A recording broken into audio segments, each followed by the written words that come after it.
দশপুত্র সমাকন্যা দশপুত্রান প্রবর্ধয়ান যৎফলম লভতে মর্তস্তল্লভ্যয়ম কন্যা ঐক্যয়া।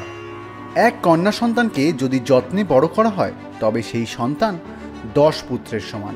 স্কন্দপুরাণের এ কথা বাংলায় ঢুকলেই কেন জানি না হোঁচট খায়। শুধু আরজি করের ঘটনাই না, বাংলার অলিতে গলিতে প্রতিনিয়ত নির্যাতিত আজ নারীরা। আপনি কি জানেন এনসিআরবি রিপোর্টে এই নিয়ে পরপর 4 বার দেশের মধ্যে অ্যাসিড হামলায় শীর্ষে বাংলা।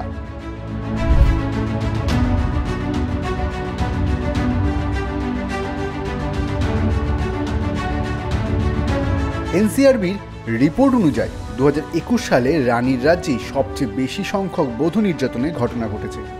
এই সমস্ত দেখেও মমতার কোনো হুঁশ নেই। লক্ষ্মীর ভাণ্ডার, কন্যাশ্রী, রূপশ্রীর মতো প্রকল্প চালিয়ে কাজের কাজটা কি হচ্ছে?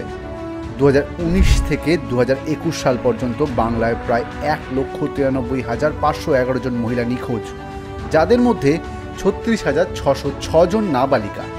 আজগুবি কথা বলছি না, এই রিপোর্ট দিয়েছে ন্যাশনাল ক্রাইম ব্যুরো। সীমান্ত জেলা থেকে মোটা বেতনের লোভ দেখিয়ে নারীদের পাচার করা হচ্ছে বড় বড় শহরে। আর এই পাচারের বড় কেন্দ্র কলকাতা, আসানসোল, শিলিগুড়ি, হাওড়া। পাচারের অগণিত ঘটনা রোজ ঘটে চলেছে প্রবল নারী হিংসার আবহে।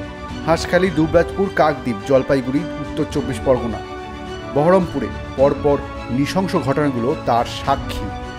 এখানেই কিন্তু শেষ না।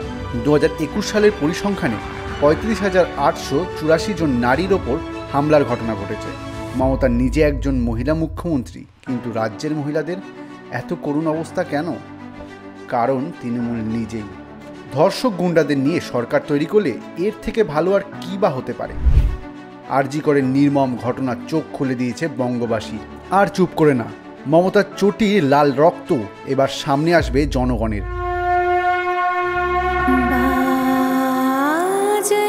মা দুর্গার আগমনেই পতন হবে হীরক রানীর।